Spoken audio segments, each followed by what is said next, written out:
Hi there, you're listening to Unnatural Selection, the show about newsy type stuff and things. My name is George. My name is Tom. And my name is Adam. And with our powers combined, we are Unnatural Selection. Make sure you visit us at our salubrious home on the web, unnaturalshow.com. Adam? Now, we're recording on a Sunday morning, and it's going to be a bit of a different show. As really present, we have myself, we have George, and we have just this giant bag of seeds. Just this giant bag of seeds sitting over here in the corner, a particularly seedy bag of seeds, if you will. I see where you're going. Because, very good. Yeah, thank you. Because Adam You had a good night last night, by the sounds of it. A stag party, a bucks night. 13 hours, gentlemen, of stag do. I see you're very responsibly drinking a large pint glass of water there. Yep. Just to make sure you're hydrated. Adam, I don't know if anyone ever taught you this. The trick is to drink that glass of water before you go to bed. Not when you get up in the morning. So this was pro tip from my alcoholics out there. Even better than drinking water as you're going through the evening is to drop a Barocca and drink it before you go to bed the night before in order to properly rehydrate yourself overnight. That's a pro tip from a former degenerate.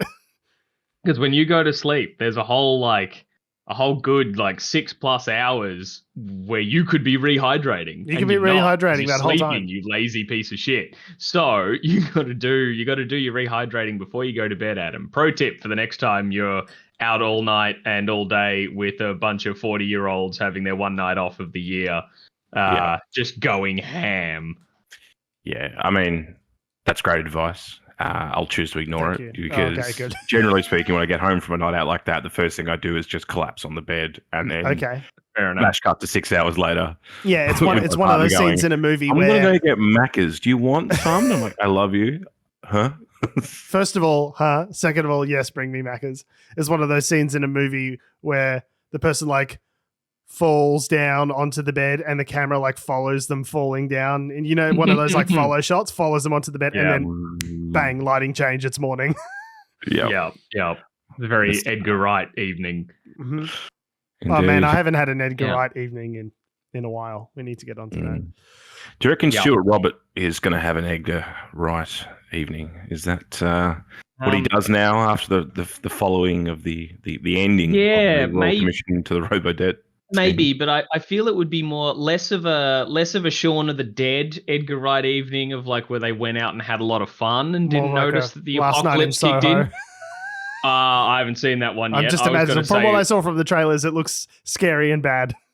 I was going for At World's End. Okay. The World's End one or whatever, where it's all terrible, debaucherous. Right before an alien invasion. So spoilers. So the as Adam correctly mentioned, the Robodebt Commission ended on Friday, having heard shocking testimony from officials and politicians and heart-rending accounts from the impact of the botched scheme. For those who are watching Insiders this morning, that obviously didn't bear mentioning until minute 36 in the 1 minute in the 1 hour program. They were talking about submarines, where the submarines going to be made, how the submarines going to be made, who's going to be making them, who's going to be crewing the submarines. I love submarines. I'm David Spears. Let's feed the military-industrial complex. Welcome to submarines. It's so disappointing because, as we've talked about a lot on this show over the years, that David Spears has the brown note built into his voice. So if the Royal Commission has just ended, you need to get someone like Stuart Robert or former Prime Minister Scott Morrison. Robert, we got on the inside. So important. That's a good point. Get him on Insiders, speak to him, and he will just absolutely, he will somehow shit, crucify, and seppuku himself at the same time. God, wouldn't it be good? David Spears. I mean, David Spears just has to say hello, thank you for coming onto the show, and they just explode in incompetence and awkwardness. You must get such a feeling as a government minister going on Insiders when David Spears starts a question with, Minister, do you think it's appropriate to... It's go, no! Yeah. Oh God, it's everywhere. Oh God, I have to come back to you, David. I've honestly shut the whole booth here. Yeah, I should have accepted that that adult nappy that I was offered by the makeup people. I didn't understand why, but now I understand. When he wants to be a really tough, sort of probing interviewer, I said probing and shitting yourself in such close proximity to one another there, but he can be a really tough interviewer when he wants to be, and every now and then, like Angus Taylor will come on and then just like run a line of bullshit. I was like, where was the Lee Sales interrogator there? Where was my boy David during that interview, buddy? That's interesting. Yeah. Interestingly enough, on Insiders this morning, they didn't interview a government minister as they normally do, or an opposition shadow minister. They interviewed a Republican congressman, Tom, not Collins, Tom something beginning with C. Tom Collins is the beverage. Tom Collins is a beverage. No, they were interestingly interviewing a Republican minister, a Republican member of Congress, to sort of like understand the Aukus program better. But like I said, the whole thing lasted like a good 36 minutes. Like I counted, I was like, hey, the Robodebt was a pretty big story. Are we going to get to that at all? Or and they were like, hey, Robodebt. That was like fourth. It was like first story. The first 36 minutes of the program was like, who's going to be crewing the submarines? Are the submarines going to be crewed by half Australian, half American? Who's in charge? We need to get the understanding about all of this. That was like segment 1, 2/3 of the show. Then there was like Anthony Albanese goes to India, and that was the story. It was just like, look at this float that Anthony Albanese was on. They made that purpose built. And then like, look, here it is discarded. I was like, okay, I guess that's news. Neat. The next segment was like some minor disagreement from the Greens. And then after that, in the last like 5 minutes before talking pictures was like, hey, and the Robodebt Commission closed. Yeah, that was pretty fucked. Hey, anyway, talking pictures with Mike Bowers. Like, the Robodebt thing ended with some testimony from the mother of a young man who took his own life due to the stress of the false debt. But okay, whatever. But when the submarines are launched, are they going to be wearing those like cool little captain hats, or like what sort of hats will they be wearing on the submarines? Can I play with the periscope when we get them? Yeah, it was literally like these are the important questions. Just like getting a new set of Hot Wheels and just being like, okay, yeah, thanks, Nan, appreciate it. But baby needs to play with his toys. So what did we find from the Royal Commission? It real bad. Real bad. A cacophony of the system failing. Yeah, like there seems to be zero accountability just throughout the actual system itself that the ministers and the public servants are working within. I felt this news was phrased in such a way that was rather disappointing, but, I guess not unexpected, because following the end of the commission on Friday, there's been a lot of think pieces that have been around like, we've learned so much about how Robodebt began, was conducted, and ended, and who knew what and when, but will anyone responsible be held accountable? And before even opening the article, I'm sure we can all agree that the answer to that is no, they won't. But the reason for that, that I've seen around for, every article talking to various either legal professors or experts or of the like, was them saying, no, one point of failure or person is inherently responsible. Which isn't that the whole point of ministers, though? Yeah, isn't that meant to be the point of the minister, is that they are the buck stops here, right, with the minister? Precisely. But it's just been a large amount of either some people saying like, oh, I don't know when this was changed, or I don't recall X, or the public servants, so like the actual, the non-elected but employees of the department conducted got the advice as to whether it was legal or not, and whether or not they communicated that with the minister, or if the minister had been strongly implying that they didn't want to know whether or not it was. The culture of like just things getting taken out. So in Department of Social Services, policy advisors found it unethical, the program, and on the 18th of December 2014, DSS lawyers Simon Jordan and Anne Pulford said it would be unlawful, right? So you had the advice 2014, early in the process. Yeah. I believe people consider it 2015 to 2019 is like the Robodebt period. So like this is prior to that. So it's like people in the department gave advice that it would be unlawful, and it's just got a habit of like just getting redacted up the chain. You know what I mean? It's like just certain pieces get sort of pulled out of the advice, and it's like, you know, acting like nobody knew, and we're all just bumblefucks, just bumbling around, Mr. Magoo's bumping into things in the offices of DHHS. DHS rather. It's a pervasive culture of kind of like between the two departments of sort of, burying advice that didn't comport with the minister's perspective, but also things like not taking written notes during the meetings, you know, giving verbal advice to ministers. So none of that information was logged and could therefore not be used to, like, it's a whole pervasive systemic culture of like not being accountable for the things that the department does. Not telling ministers things that they don't want to hear. I mean, this is the sort of stuff that you hear in other Westminster systems, right? Like I've heard similar things said about the public service in the UK. It's like, you know, you don't tell the minister as a public servant, you don't tell the minister things they don't want to hear because, you know, then things go badly for you. But like, especially if that's what they've campaigned on, right? Like, I think the issue was they knew what they were doing, and the public service was either too spineless or there was too much inertia in the system for them to like appropriately push back on it. And so the cats just had the run of their hen house for their period of government. They could just do whatever they wanted to do.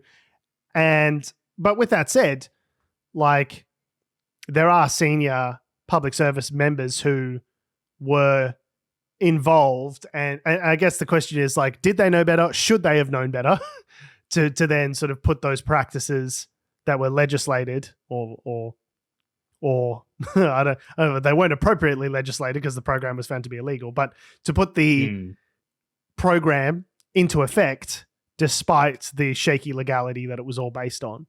And one notable member of this during the trial, during the hearings, I should say, not a trial, because no one was found guilty. George, don't tease me. Was Catherine Campbell, who I should note has received a prominent position in the Aukus submarine program, where she's getting paid $900,000 a year. So that's pretty interesting. But it's like, hey, you presided over this monumental fuck up. Should that maybe be a career-ending thing for you? No. Now you get paid as much as Philip Lowe from the Reserve Bank. Yeah, we're gonna punish you so hard. We're gonna punish you with nearly $1 million a year. Exactly. And let you think about what you did. This is the classical gaffe of the Westminster system, and it's the same thing in like shows like Utopia, Yes Minister, like those kind of like I guess dramas or comedies or whatever. Is that it is you fail upwards in this environment. Yeah. Like it's not like you do everything Campbell, you can. Who's been I would say essentially promoted to this high-ranking Aukus role worth $900,000 a year, has no direct reports. She's a roving advisor. She's literally just someone, you know. So when they go, it's a $100 billion program, they go, actually, new estimates say it's probably going to be closer to $170 billion. So the project's already blown out before it's even fucking started. Classic Australia. You've just got $1 million a year roving like advisors with no direct reports, no real responsibility as far as I can tell, just kind of like sloshing around in this huge, you know, system. Yeah. I just don't understand. Like, how has there been, I knew that there would be like, no one was going to jail, right? Like I knew that right off the start. Same as the Banking Royal Commission. It's like, yes, it's going to uncover all these fucked up practices, but like, we all know no one's going to jail. Yeah, no heads are really going to roll as a result of this. I mean, I think probably the closest thing to a rolled head was Alan Tudge. But again, that was just him choosing to resign. Like it wasn't a consequence. It was like the information that came out of the commission was bad for him, like obviously bad. Yeah.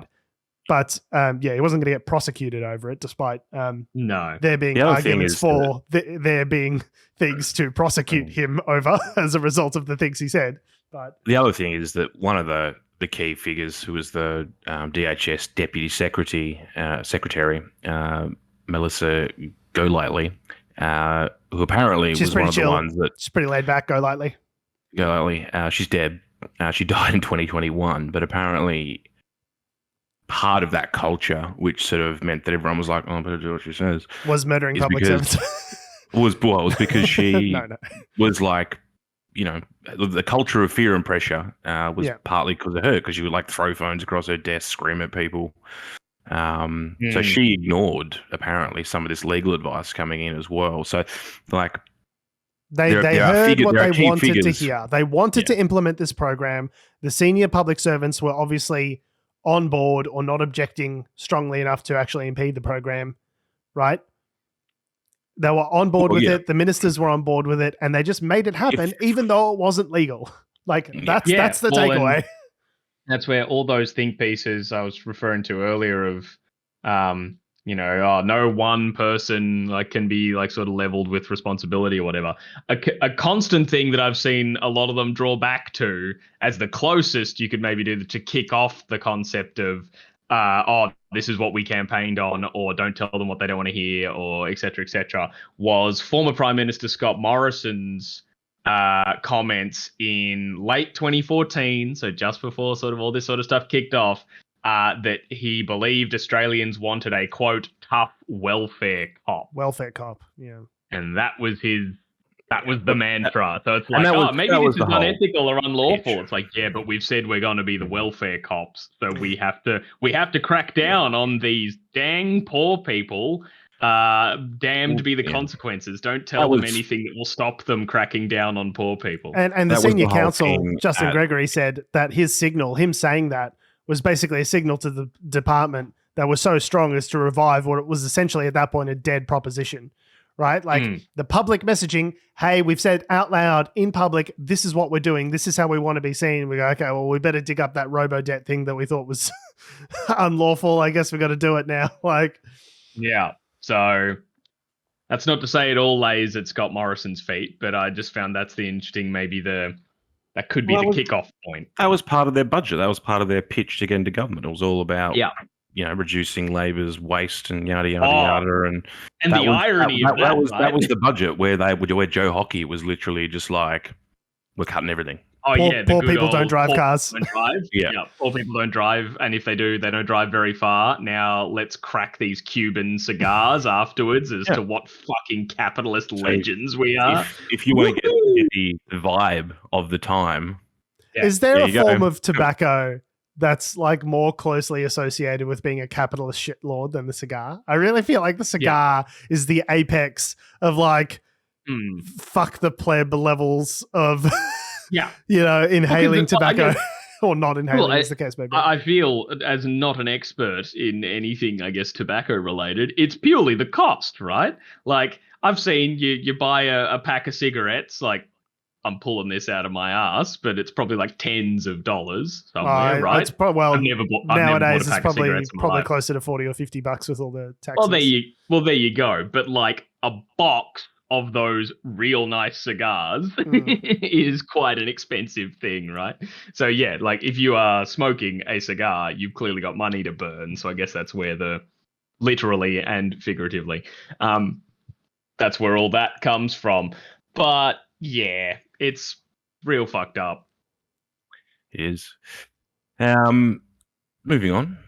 Do we think that Mr. Albanese will be smoking a cigar in his visit to the Aukus deal sort of signing in the US? Is that what they're doing actually? It's being signed? Well, the agreement. I think he's in the US now, is he? Or did he already just come back? Headed there soon. I think he's going to India. He's been in India and then he's headed on to the US afterwards. Yeah, so he's going to the US and post a picture hugging Modi or shaking hands with Prime Minister Modi. There was a festival. They were more excited about the Australian Prime Minister than the Australian public in India, as far as I could tell. There's people dancing and throwing yellow flowers, and there was a whole stadium of people that were running around on a float like he was fucking Priscilla, Queen of the Desert. It was substantial for a leader that is insubstantial. Yeah. Well, and the tweet that Albanese used to show that picture just mentioned like, I haven't been back here since I was a backpacker in the early 90s or something. And I was like, God damn it, Albo. We get it. You used to be a cool dude. Yeah. And, DJ Albo, man. Growing up with a single mother in Campertown, I didn't have a lot of opportunities to travel. But when I was 19, I did decide to go backpacking through India and listen to Crowded House. Pretty cool. Pretty cool guy. It was the 80s. So yeah, Anthony Albanese is heading to the US, and it's funny because all the news that's been coming out over the last week has basically been announcing what's going to happen. So I'm assuming there's been backgrounding happening. This is going to be a top secret project. Well, it's been like 18 months of negotiations and back and forth. Yeah, all the newspapers seem real well briefed on what's going to happen. Yeah. The expectation is he'll go there with Rishi Sunak and Biden, and they'll sort of announce what's going to happen, the actual details of the Aukus deal. It's been a lot of talk about submarines in also the context of adding extra little fuel to the fire, I guess, is that, we're trying to,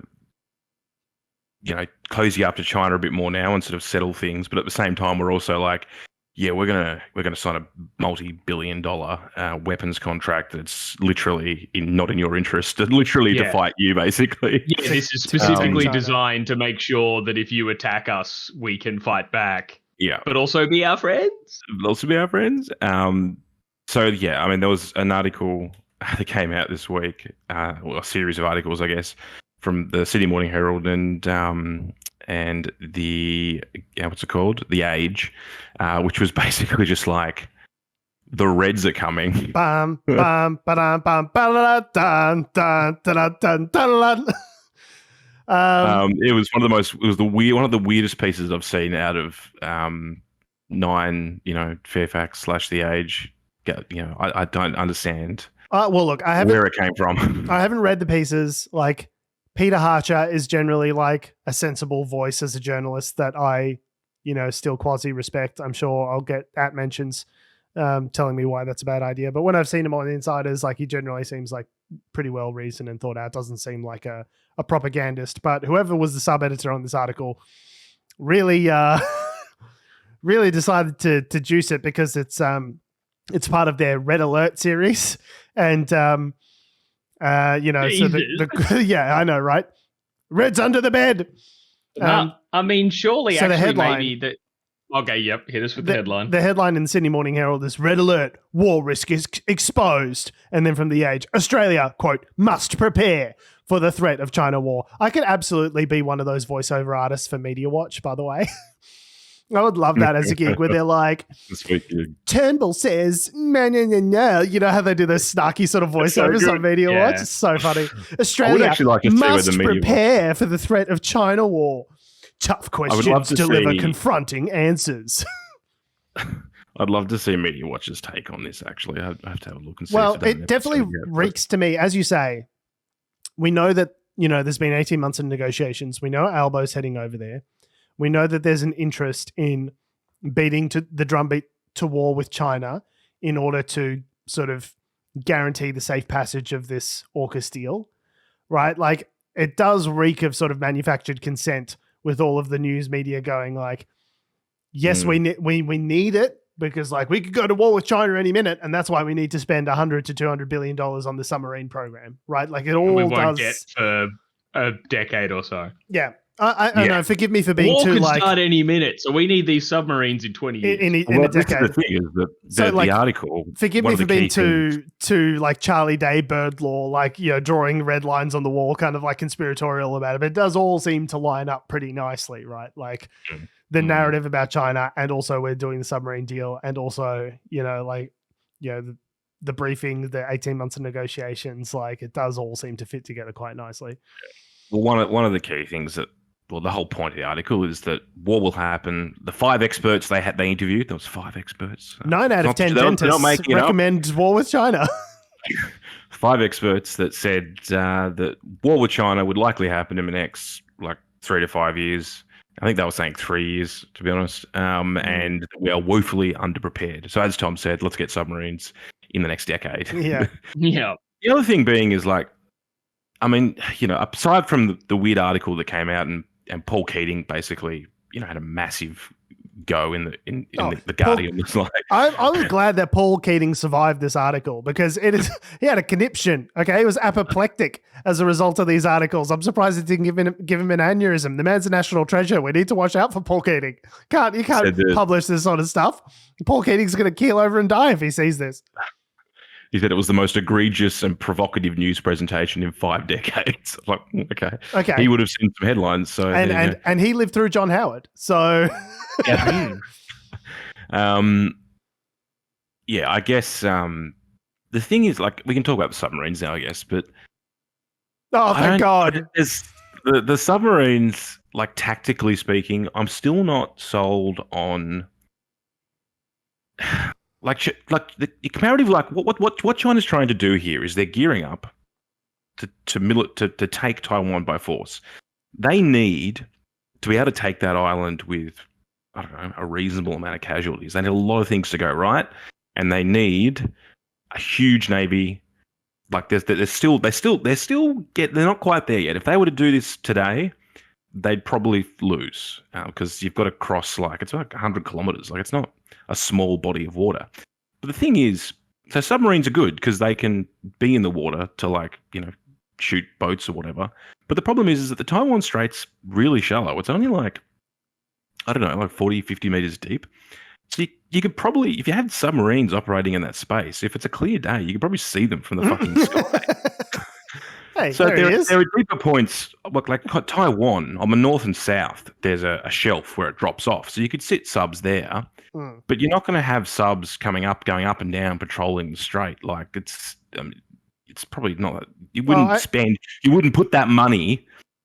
But I think where they want to use the subs is more to do with, because one of the theories, the wargaming, is that if they go for Taiwan, they'll also do things elsewhere potentially in the South China Sea to sort of cut off any reinforcements. That was my thought as well. It's really about maintaining control of all the shipping lanes and territorial, access around the South China Sea, I would think. And so, preventing someone like Australia with our 3 submarines to their 80 from gaining access and, giving support. Well, what the thing is, most of the trade that goes to China at the moment, most of the sea routes go through the Strait of Malacca. Is it Strait of Malacca, I think? Is somewhere in sort of that area. Which is hilarious. As someone who's half Greek, Malacca means wanker. So every time I hear that, I kind of giggle a little bit.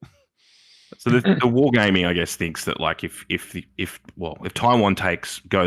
China goes to take Taiwan, well then the US would just cut off the shipping lane and try and sort of punish them with, if they're not directly going to get involved, they could do other things to economically hurt China, which is why you're seeing China cozy up with Russia, cozy up with, Tajikistan and all these places in the sort of Central Asia, because they need to try and develop alternative supply routes. Anyway, so we're getting these submarines. Everyone's very confused on the detail. Where's the detail? There's no detail because they haven't announced it yet. There's no detail because no one's announced anything yet. There's no detail. Where's Pete? Where's the detail? Where's Peter Dutton go, where's my detail? I got a 270-page report on the Voice to Parliament. That's not enough detail, but the Aukus thing, we all agree on that in principle. That's all good. Well, Peter Dutton this week made a comment. Well, he was saying that the UK specifically doesn't have the manufacturing scalability, which is probably true. Like, he said he received information when he was defense minister, in 2019, saying basically the UK doesn't have the productive capacity to be able to actually do this, which they don't, probably. They don't. And the US is struggling as well. The US, it can only put out, I think it's like 1 boat a year or something like that. Like, they're already at capacity. So we might not even be able to get the submarines in 10 years. But hang on. But the thing is, it's like, this was a announcement from your government at the time. Like, you were a senior You were the defense minister in this government that made this deal, Peter Dutton, this AUKUS deal between Australia, the United Kingdom, and the USA. So to then turn around and say like, oh, yeah, Rolls-Royce doesn't have the capacity, it's fucking bullshit. And it's like, okay, but you did this. You did this. You did this. Meanwhile, the British High Commissioner's like, those comments are not Could you helpful. shut the fuck up, Peter? Shut the fuck up. Yeah. Hey, remember those phone calls we had like 2 years ago when we said we were going to do this? Can you shut the fuck up? Yeah, I really wish that was kind of the angle that she took, just to be like, but you were the minister. The defense when minister. We started talking about You were this. the You were guy. the minister responsible for the Department of Submarines, effectively. Yeah, man. So, Whoever was this fucking defense what? minister who announced this deal was full of shit. It's like, who was Just that? such a Checks dumber. notes. Oh, me. Oh, it was me. Whoopsies. Oh, no. But It's I on guess a wig to be like, I haven't heard of this Peter Dutton. Who's this man Peter who did this Dutton? deal. What an idiot. I don't know am this guy. Guy Incog Dutton. Very good. it's but yeah, I mean, what they're saying is, again, for the thing that hasn't been announced yet, what they're saying is, what the theory is that we're going to buy 3 to 5 Virginia-class submarines, which is an existing sub that the Americans use. Shaking in their boots, the Chinese. Man, 3 whole submarines in a decade. then- How are we going to compete? And then the rest of the fleet will be made up of a British design based off their current one, using British some American design, tech. Australian crewed, American weapon system, which, as we all know, the interoperability of all of these systems and Australia managing defense projects that don't blow out. I mean, we're geniuses at it. We're so good. Snowy Hydro 2.0, massive infrastructure project going excellent. Australia is great at pulling off these kinds of massive projects. So this is going to be great. We absolutely suck. Like even recently, the Dutton himself, I think when he was still minister, was it Dutton or someone? I'm pretty sure it was him. They had to cancel. There was like a multi-billion-dollar helicopter project for the MRH-90 Taipans. We spent shitloads of money getting rid of our Black Hawks, buying these choppers, and then they've worked out in the last 2 years that it's just, they're not worth keeping. So they have to like now dump them all and buy Black Hawks again to replace them, because But there's no money these for projects- JobSeeker. We can't raise the JobSeeker rate because there's no fucking money. There's no money, Adam. Yeah. Get your priorities straight, fuckhead. No money for it, shithead. Anyway, so we reckon the project's going to blow out by about $70 billion. We haven't really started it yet, so that's great. It's hilarious because It's hilarious if it weren't our taxpayer dollars. It would be. If this was another country, if this was a tin pot dictatorship that we were talking about, it'd be like, oh man, Viktor Orban from Hungary is such a fucking idiot. He ordered all these choppers and they can't even use them. We go, ha, sucked in, Victor, you shithead. Except it's our whole country and it's our money. Not thrilled about that. Not thrilled at all. And like tactically speaking, I mean, politically, we have to probably raise. China's going to raise defense spending by 7%, I think, this year, which is staggering. Like it's a huge amount. But I don't know. Personally, I would rather see us buy like long range bombers than subs. I don't understand. If the concept is to defend Australia, why are we buying things that may or may not even be useful if there is any sort of attack on Australia? Like, I don't understand. I mean, maybe this is the thing. Maybe I'm not a defense expert, so maybe there are things about subs that I don't understand in terms of the way they'll use them. But well, if the administration of the Robodebt program was anything to go by, I think you are as, if not more qualified than many of the people in the administration to make these determinations. There's a lot of people going, it doesn't make any fucking sense to me, but it's Kathy's responsibility. So I'm just going to sign. Yeah. Okay. Whatever. Let's sign it. Just sign it. Subs are cool. Subs are cool. And like historically, Australia has been terrible with submarine building. Like, or just any large, the best subs we've had large are the ones that we manufacturing, bought like, they were talking about this on Insiders this morning, where it's like the amount of nuclear engineering graduates that Australia produces on a year-on-year basis is around 50.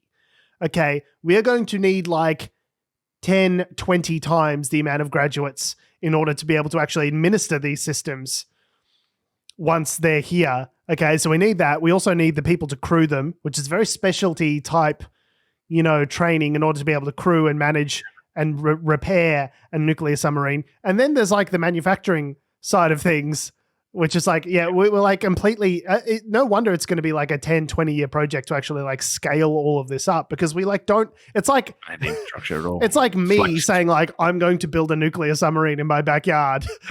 And you go, okay, but George, you don't know shit about fuck. So how are you going to do that? You're going to have to hire and learn a bunch of things before you can get to the point where you can actually build those and maintain them and crew them and pilot them. The other thing as well, historically, that Australia struggles to staff, has struggled in the past just to staff the existing submarines, the Collins submarines. Yeah. And also to have serviceability of the Collins class, which is the previous at any one generation. time. Yeah. I mean, they've gotten better. Like, there's definitely, the project has gotten better as time has rolled on. But there was a period like a decade ago where there was only like 1 or 2 boats available at any given time. Like, it's so crazy to me that we're just like, I don't know, someone decides, oh yeah, that fucking sounds good. And then it's just like this multi-year, like multi-decade, tens of billions of dollars approach. Like, I'm sure there's smart people in the Defense Department that have, done the analysis and looked at the fucking spreadsheets and like said that this is important. But like, I'm with you, Adam. It really does feel like someone's made a decision higher up.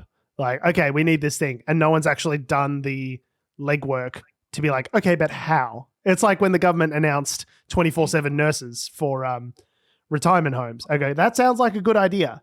But how are you going to do it? And they're like, I don't know. We'll work it out. I don't know. But it's like there are only so many nurses and nurses are leaving the profession. So how are you going to have more nurses and more capacity than we have now? Like, what are you going to change? How are you going to get there?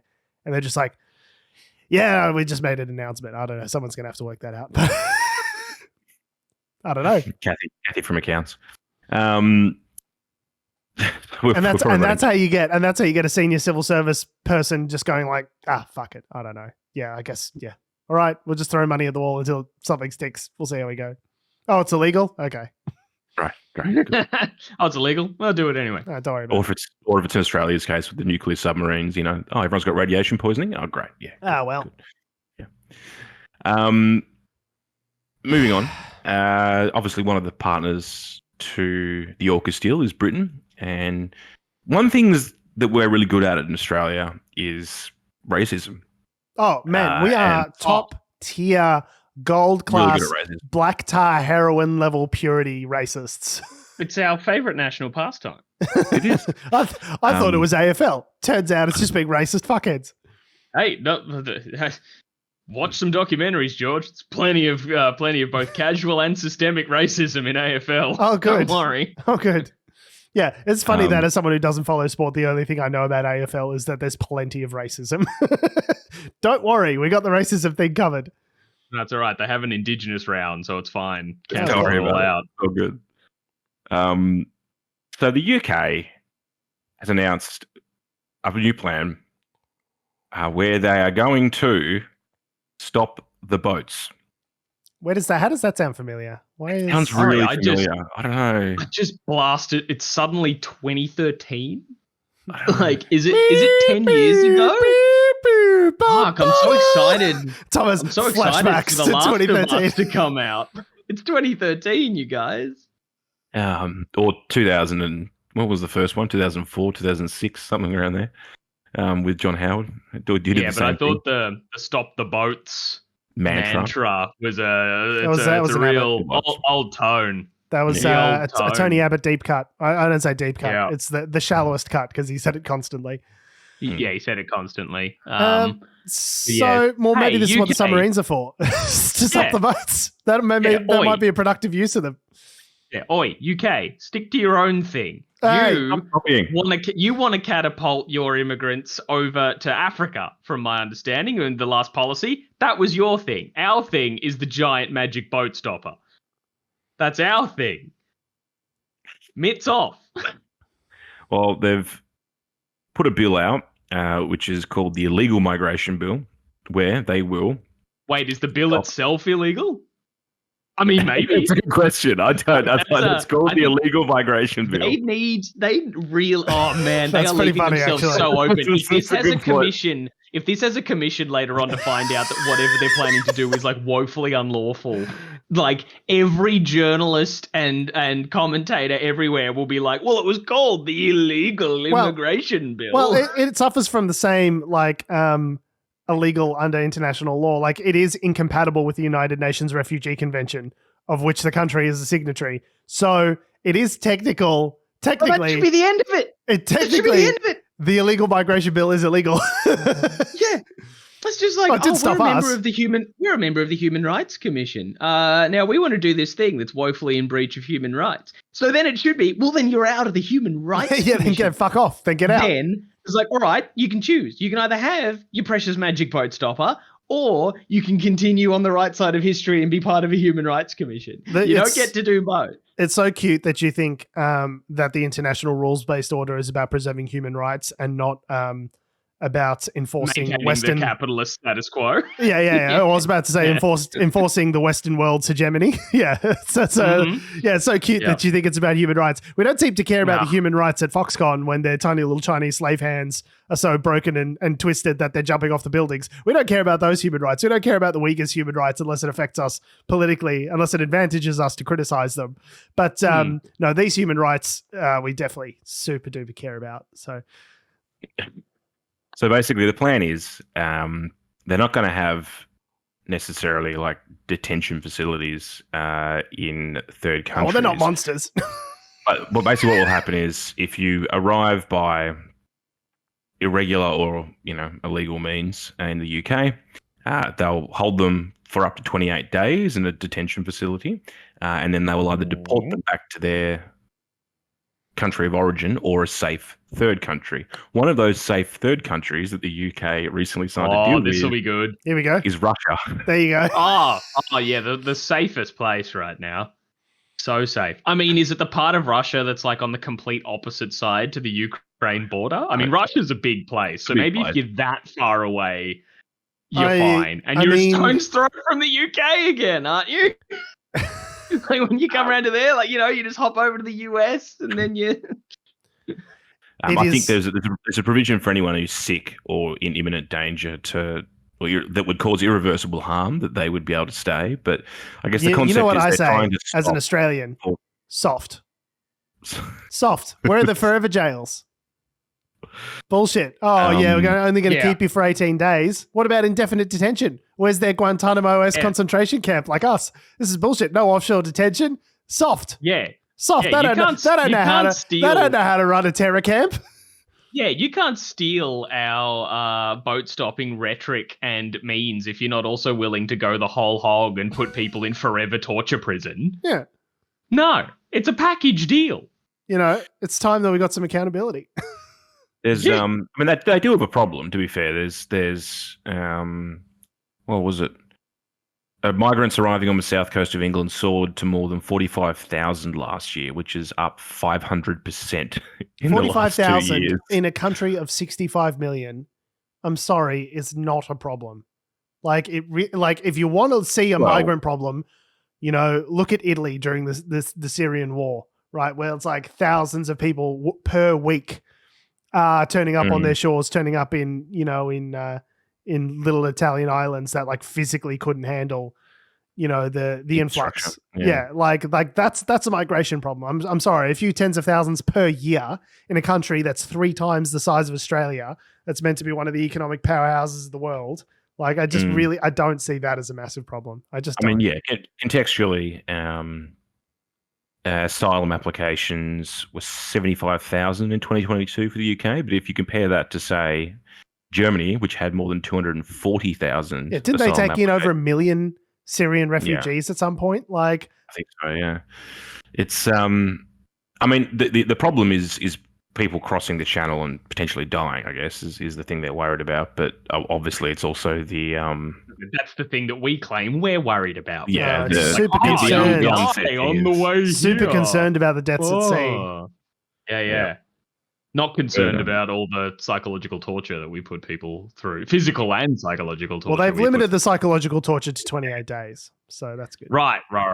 Just a snifter of psychological torture. Snifter of torture at Christmas. A little bit. Like, come to our British torture camps where you won't want to set yourself on fire. And we serve tea. I do wonder, like, because they're saying 28 days, which means that they're going to have to process.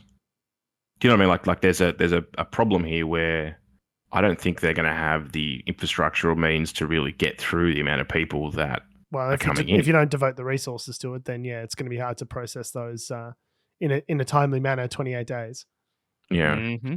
Or maybe that's just what it is like when a government functions, is that they can process the. No, I don't know. Maybe. It could be. I'm just used to Australia. It's a poverty of low expectations where it's just like, no, it takes 17 years to process an asylum claim. We know that's how long it takes. I'm pretty sure we've got the receipts for that. Yeah. You read one word every year. Bob down at the assessor's office reads one word a year. Yeah. Yeah, he's read the first sentence of, "Hi, my name is X, and I'm seeking asylum from Syria." All right, that's lunch. All right, come back in 12 months.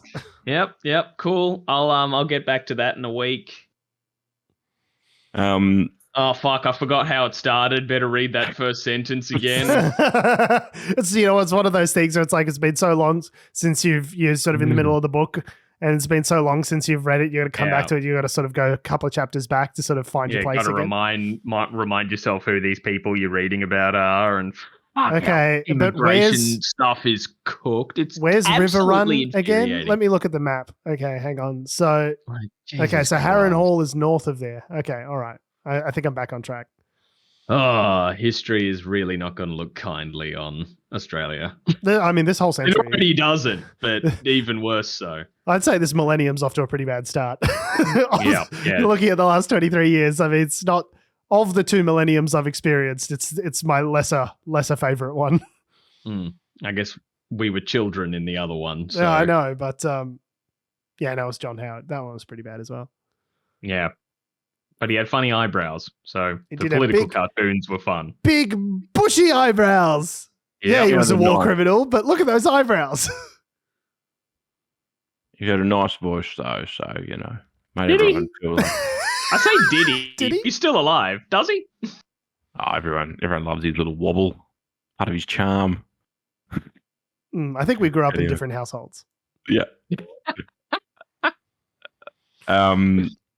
Although that being said, there is have I told you guys about this before? There was one of my projects in year 6 growing up was, I think I posted this on my Instagram, was like trying to put together like political advertising. So you had to put together like a campaign poster and like a little campaign video. And this is weird for fucking 12-year-olds, right? Yes. Bizarre. Anyway, so my dad's helping me with it. And I saw the footage back and it's me like pointing at the camera and being like, vote Liberal. But then there's like the video campaign portion, and my dad was a videographer when he was alive. Well, earlier in his career when he was alive, and he's videoing the commercial. He's helping me out with my homework, and I got to see if I can find this again, and we'll play it for the show. But it's like talking about why we want to like stop the boats and why like immigration's bad. And Dad's like, no, but you got to say why you don't like the immigrants. And I'm like, but I don't understand, Dad. Like, why don't we like immigrants? Like, we're immigrants. And he's like, no, you got to stick to the talking points, dummy. Shut the fuck up. Oh, Mark. Wow. I was going to say, yes, your Greek and Italian parents definitely aren't immigrants. Like, bro, we are one generation away. You were just barely born here. Like, you're like, no. Teacher's like, great.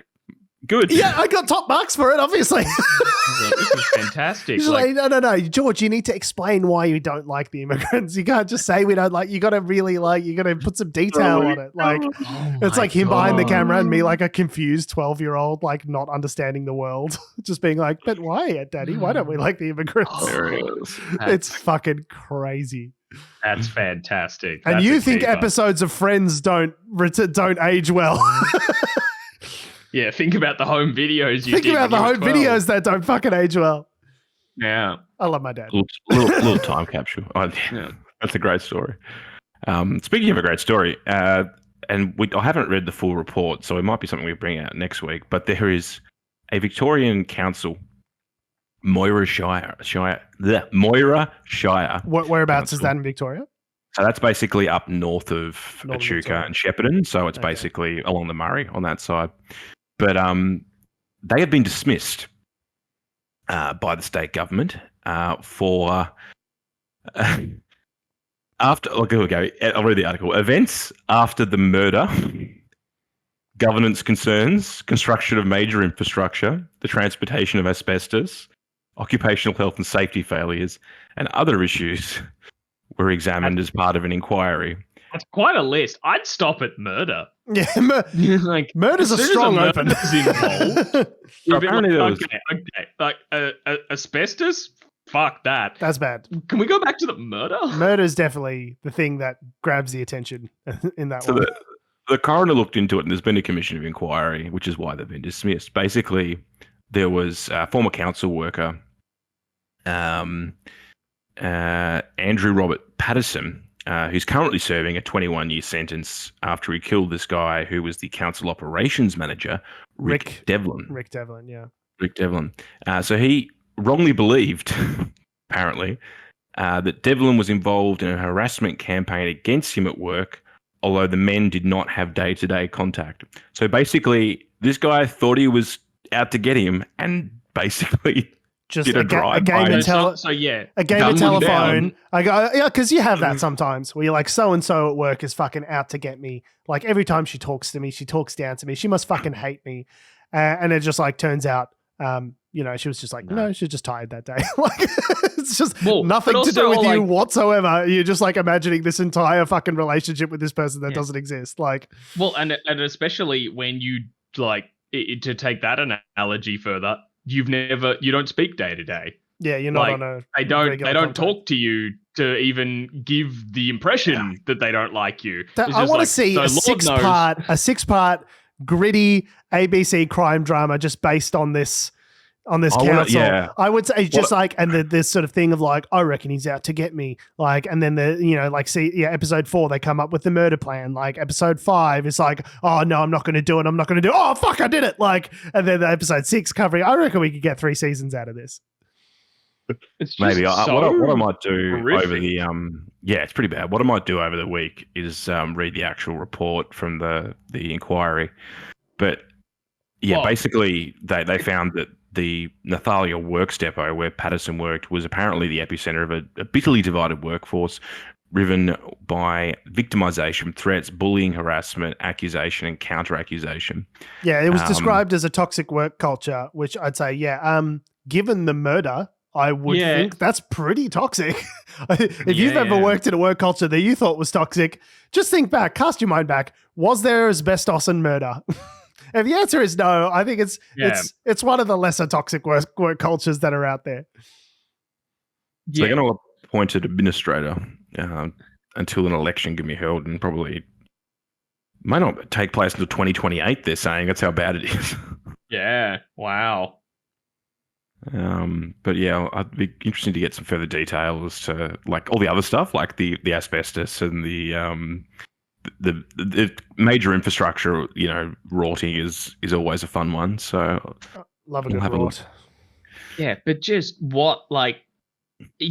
how toxic does your work culture have to be to result in someone who doesn't have day-to-day contact with someone else murder them?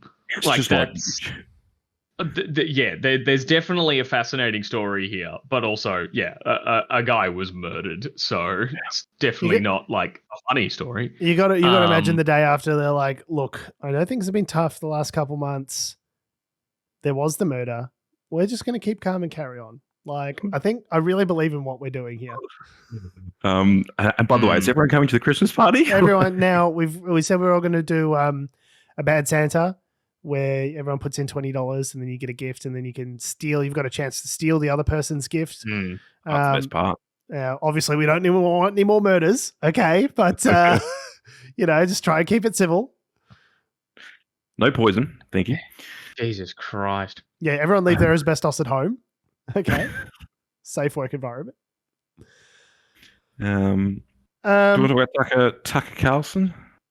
Oh, you can. Yeah, if you want to go ahead and talk about Tucker Carlson, that's fine. I don't have the article, but Tom. I mean, this is just like a bit of a lead on from what we talked about last week, where the defamation suit that's going on between Dominion Voting Systems and Fox News in the States around their whole airing falsehoods around the 2020 election not being stolen, but them saying that it was stolen and pushing all this kind of crap. And Fox chairman Rupert Murdoch being deposed, and that coming to light with some of the spicy comments he had, calling like Rudy Giuliani incompetent and a extreme partisan in the biggest case of the pot, calling the kettle black. But yeah, there's been further follow-ups to that, which we alluded to a little bit last week as well. But there's been some more details coming through of text messages between Fox News hosts and what they really thought. And while we talked about last time just some messages between like Rupert Murdoch and others sort of saying, hey, this host is a crazy person, please fire them or whatever, we now have what Tucker Carlson, one of Fox's probably most prominent hosts, like I think probably the Tucker Carlson show is, I don't know, just gut feeling, I think is probably the biggest. It's one of their bigger ones. They get about 2 million. Yeah. Probably like him and Sean Hannity are the two that I can think of. Yeah. But yeah, Tucker Carlson texting people just about his feelings of former President Donald Trump and just the whole election lies kind of stuff in general. And there's just been some cheeky snippets, some highlights that the New York Times picked up, which I thought would be interesting to talk about. And one was on November 6th, 2020. So I believe the election was November 4th, if I'm not mistaken. No, it was November 8th. Was the election. Oh, so this was maybe 2 days before. All right, yeah. 2 days before. Oh, no, this was saying as the votes were being counted, so it must have been around the time. I thought it was November. Oh, that's what the New York Times just have here, November 6, 2020, as the votes were being counted. So maybe it was the 5th. I know it's always a Tuesday. So, right, but yeah. Yeah, it's not on the same Yeah, date. So Tucker Carlson was texting one of his producers and was fretting about viewers turning away from Fox News. Oh, November 3rd. As they called... Right, yeah, as they called Arizona for Biden. So Alex Pfeiffer said, Trump has a pretty low rate at success in his business ventures, to which Tucker Carlson replied, that's for sure. All of them fail. What he's good at is destroying things. He's the undisputed world champion of that. So, wow, that's a scathing comment from one of the Fox News hacks. Another one was in Jan 4th of 2021, so a couple of weeks later, Tucker Carlson also... 2 days before they stormed the Capitol. Yeah, also texted to an undisclosed person, we are very, very close to being able to ignore Trump most nights. I truly can't wait. I hate him passionately. I can't handle more of this. Yep. Wow. And then... amazing stuff. As part of Speaker McCarthy... one of the many conditions that allowed the Republican members of the House to vote him in as Speaker of the House was giving unredacted access to something like 40,000 hours of footage that was taken during the January 6th riots. So what's then happened is that footage has been turned around and given to Tucker Carlson. And in recent days, he's basically put together a segment that's like, selectively edited the bunch of footage to be like, look, they weren't rioting on January 6th. They were just like peacefully walking around and like taking photos. They're tourists. Like, it wasn't that bad. I'm just retconning all of history. Who are you going to believe, me or your lying eyes? And so that's meant to be, I guess, his way of, staunching the bleeding of their viewers that are leaving Fox News in droves now that this story has come to light. It's like, no, I'm super in the tank for Trump. January 6th was fucking excellent. Oh, yeah. And I think the really nice one out of this list was the final one, which was on January 7th. So the day after the Capitol riot, Tucker Carlson was again texting Mr. Pfeiffer, one of the producers, and saying Trump has 2 weeks left to the inauguration of Biden. So, has 2 weeks left. Once he's out, he becomes incalculably less powerful, even in the minds of his supporters. He's a demonic force, a destroyer. But he's not going to destroy us. I've been thinking about this every day for 4 years. Wow. To which Pfeiffer replied, you're right. I don't want to let him destroy me either. Then there's a redacted sentence. Who knows what that said? But then the Trump anger spiral is vicious. To which Carlson replied, that's for sure. Deadly. It almost consumed me in November when Sidney Powell attacked us. It was very difficult to regain emotional control, but I knew I had to. We've got 2 weeks left. we can do this. Like they were psyching each other up to be like, we can do this. Come on, bro. 2 more weeks, and then there's that vacation time. 2 more weeks, and we don't have to talk about Donald Trump, the destroyer of worlds. Yeah, Ozymandias, destroyer of worlds. I just like 2 more weeks before I go to Aruba, mate. I can't wait to just go back to attacking Democrats and populating white supremacist fucking replacement theory dog shit. Like that is my niche, bro. I cannot wait to get back there.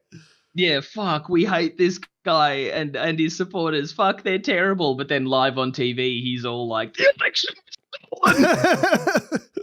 stolen. Like, holy fuck. Yeah, I would love to do, you know how you can do those, there's like deep fake voice stuff that you can do now. So you can basically say like, read this out in the voice of Tucker Carlson or read this out in the voice of Obama and you can put it together. The Colbert Show beat you to it. I would love to do like spliced between his texts and the things that he said on like that's a Daily Show video right there. It's just like the voice of him saying like I hate him passionately. I can't handle much more of this. And then like the attack on the Capitol wasn't so fucking bad. I'm a piece of shit. It just splice that content, right next to each other. Show. I don't know if other places did it as well, but the Colbert Show essentially did that, like used an AI to replicate his voice. Perfect. To which I was a bit like, don't do that. Training the algorithms to impersonate people. That's maybe not the best, most ethical thing to do. No, but for a solid, very shareable 1-minute clip on Instagram Reels, I think it's worth it. I'll ask you that question again in 50 years when we live in the Terminator. Skynet has us under its boot. We're just living in the broken down rubble of Boston. I guess it wasn't worth it. Oh, well, you got me, Tom. Yeah. Was that 60-second lull worth it? That was pretty good. I've still got it. Worth it? I just pull up my iPhone 97 and it's still pretty fucking good though. It's still pretty good. And look, I've also spliced it together where it goes doing. Yeah. I've got yakety sax going underneath it as well. It's a quality piece of content. What if I play the clip while that weirdly edited 3D model of a black cat just starts dancing behind a building?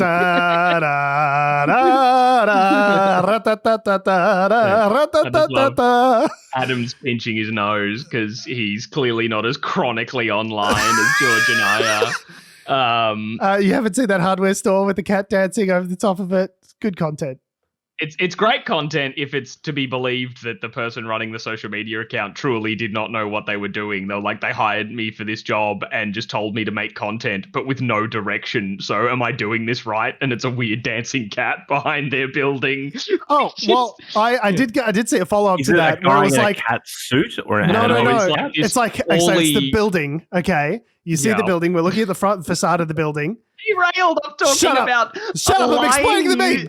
I'm explaining the name. Shut up, Tom. A lying news corporation. I'm talking about like the biggest assault on the Capitol building that's ever happened since like the Civil War, and how they're like on record lying about it. We're like, no, explain the cat meme. So this is where we diverge from insiders. Okay, so we give you the shit that you really care about. So basically it's this meme. It's like a filter basically where it's like you put something in front of it and then it looks like the cat is sort of he's kind of like dancing above it. And then people have gone and used that filter on various buildings and things and places, right? Yeah. So the cat looks like it's like a shitty 3D model. Like you took photos and then stretched them onto a low poly cat shape. Yeah. So it's very, very fun. I did see a follow-up to that hardware store one. Again, I don't know if this is real, but it's pretty funny if it is real, where it's like the boss. It's the TikTok video blew up so much it had like a million likes, and it's like the social media person like filming their boss with the same music going over it, being like, yeah, it turns out it's like broken our website, and the boss is pretty pissed off. It's like the boss like frantically making calls. This is like, imagine being so successful at your shitty social media job that you break the company website with the amount of traffic that you're bringing in. That's amazing.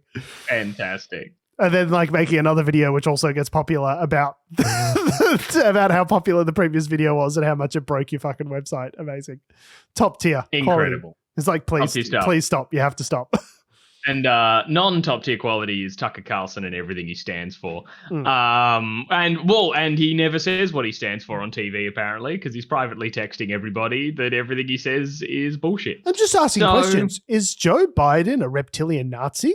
I'm just asking. I'm a confused puppy. I don't. Yeah, I was going to say, he always asks a question, and then especially if he's interviewing a person, while the person's replying, he's just like, it's like his brain's just shut down. He's like, oh. Like, you can just hear it, like, in his head. It's just constant it's just the theme from Tool Time with Tim Allen. Dun, dun, dun, dun, dun, dun, dun, dun, dun. Yeah. Or it's just like he's this weird, like, wax replica of a right-wing pundit and is just like, as soon as he stopped asking the question, there's no programming as to what to do, so it just freezes. And then as soon as it detects, like, enough silence, that's clearly enough to trigger the logic that the response is finished. And then he goes, I want to fuck an M&M. Just. It's funny because there's a clip of Tucker Carlson that came out this week from like 20 years ago. He was talking about Bill O'Reilly, whose time spot he now occupies. But saying like, Bill O'Reilly, like, he's trying to be this like, right-wing populist, kind of like, man of the people, fake populist guy, but it's all sort of bullshit. And as soon as people detect that he's like not telling the truth, the whole thing's going to come crumbling down. And it's like, you just find and replace Bill O'Reilly with Tucker Carlson. That's a pretty good analysis of Tucker Carlson. Yeah. Tucker Carlson. I mean, it seems very, very appropriate. You don't know how true that is. This won't tank his career because it's hard to taint. People are people and people are garbage. Hard to taint. We'll do it live. Speaking of garbage, do you want to mention the garbage gold that we've been sending China, apparently? But before that, I do want to finish on that. But we have a comment in from a friend of the show, Nick, who wrote us over this week. And the reason I bring it up is because it reinforces my position. So, of course, you'll read it out if it contradicted your position. Yeah, well, I just wouldn't have brought it up. You just wouldn't have brought it up. That's I'm not a journalist, Tom. I don't need, like Tucker Carlson, I don't need to adhere to any sort form of integrity. No, exactly. I'm just asking questions. I'm a ruthless partisan. I've never been afraid to say that. So this is regarding the Mardi Gras conversation we had about Lydia Thorpe throwing herself in front of a float, which was, as it turned out, I think it was after the police float. It actually turned out to be a charity that helps mental health care for LGBT youths.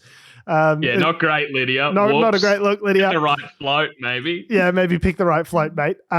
So Nick has written in, having the emergency services at Pride and Mardi Gras has done wonders for removing systemic sexism and homophobia within our organisations.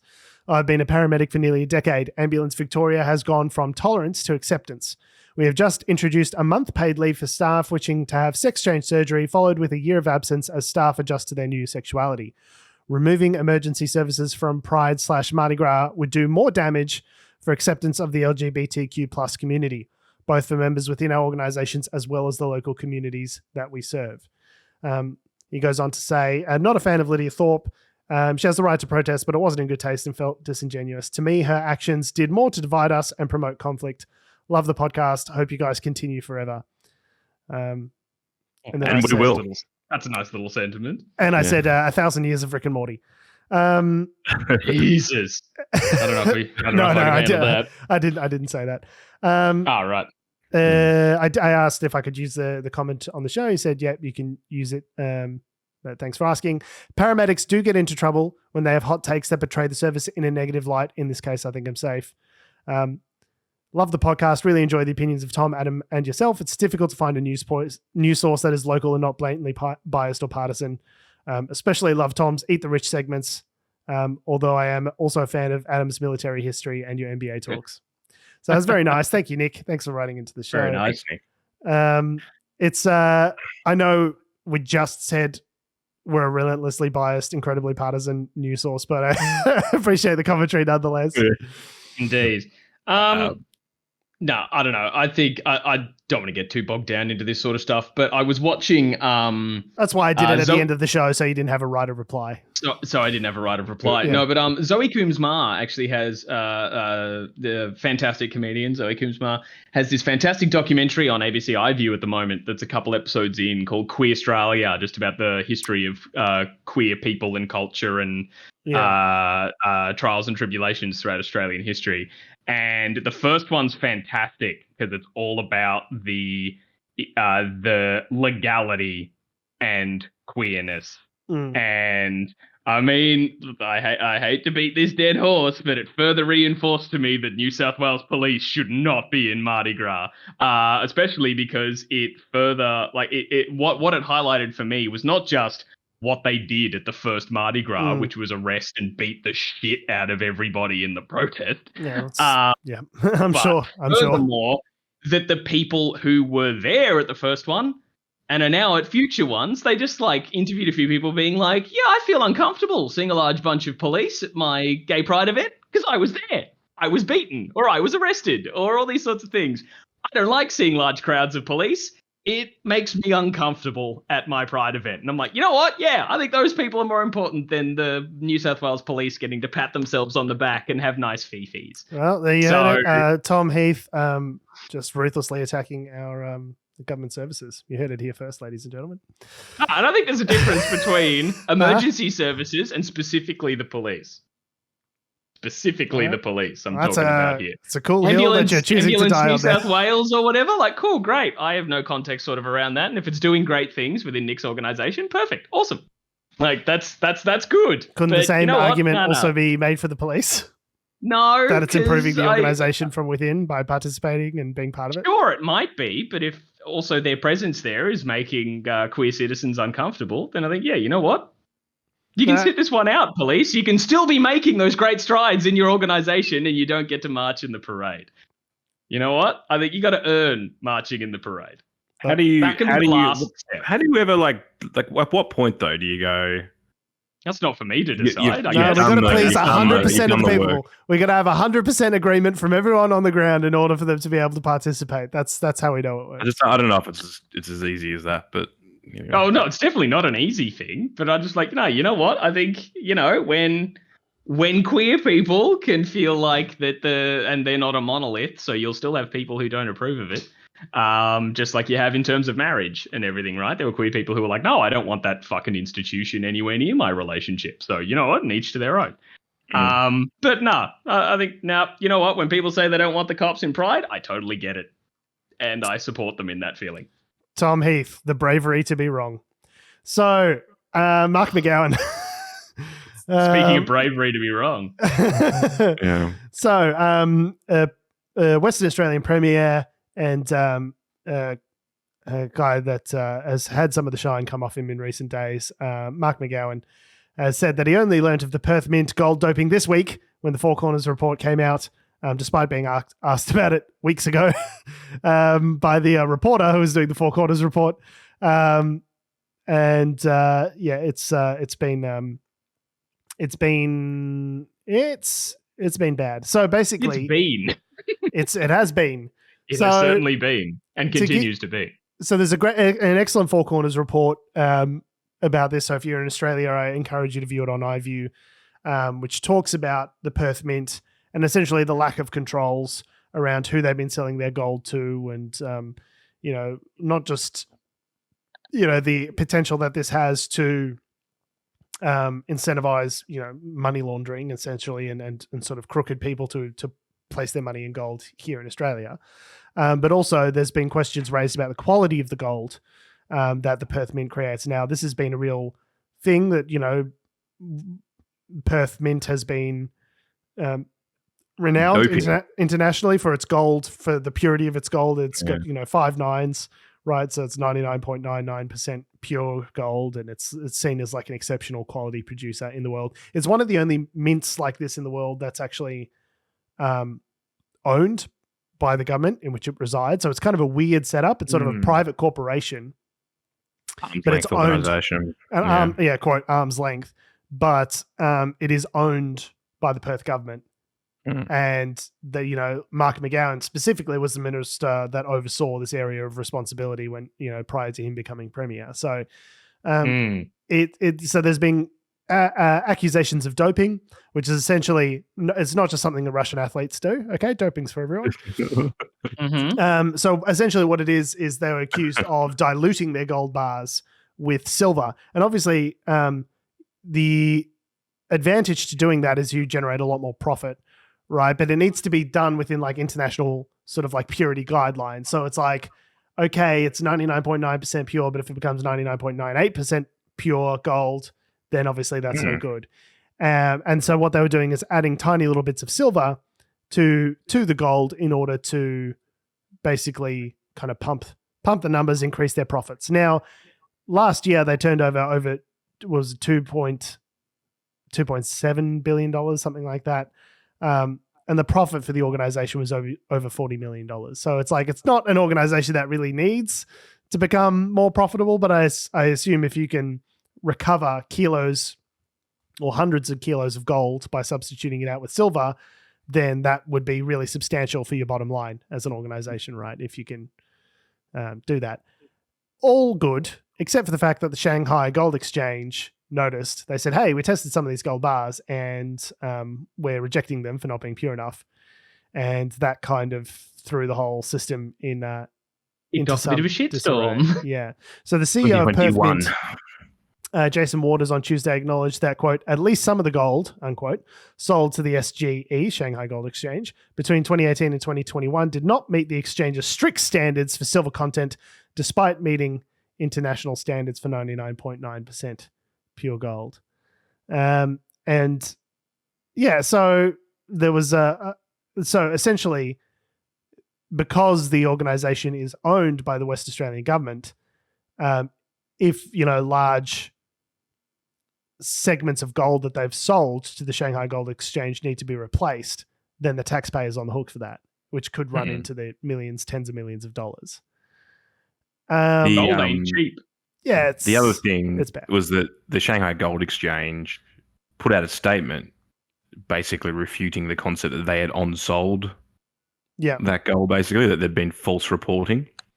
So like the Shanghai Gold Exchange they're above reproach, but it's definitely Australia's problem. I guess the question with all this is who knew what and when. What did the president know and when did he know it? Know anything. Yeah, that really seems like the Australian line for any kind of scandal. Who knew what and when? Me know nothing. Years finding out. Yeah, then the good thing is there'll definitely be consequences for those involved. Good.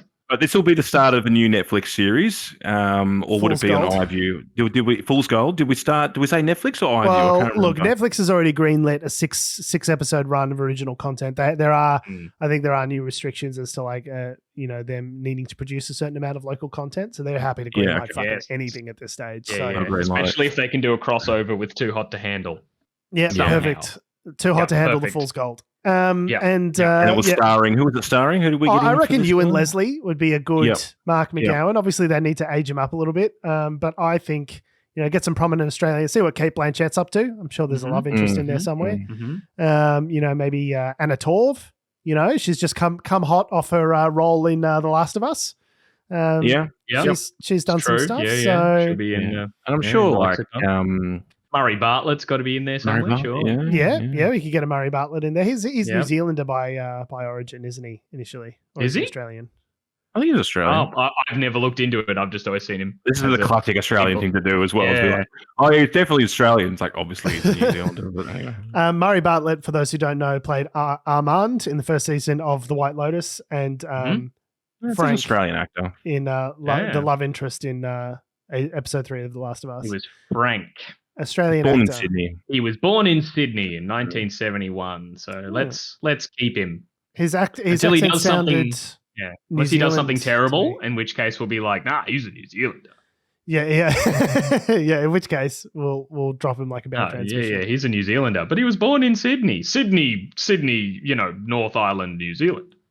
There is no Sydney in North Island, New Zealand. Oh, I'm pretty sure there is. Yeah, and then we Double walk away Bay going, in la la New la Zealand. la la la la la la la. Yeah, he's from Mossman in New Zealand.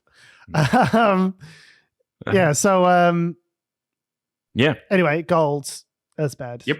Gold's bad.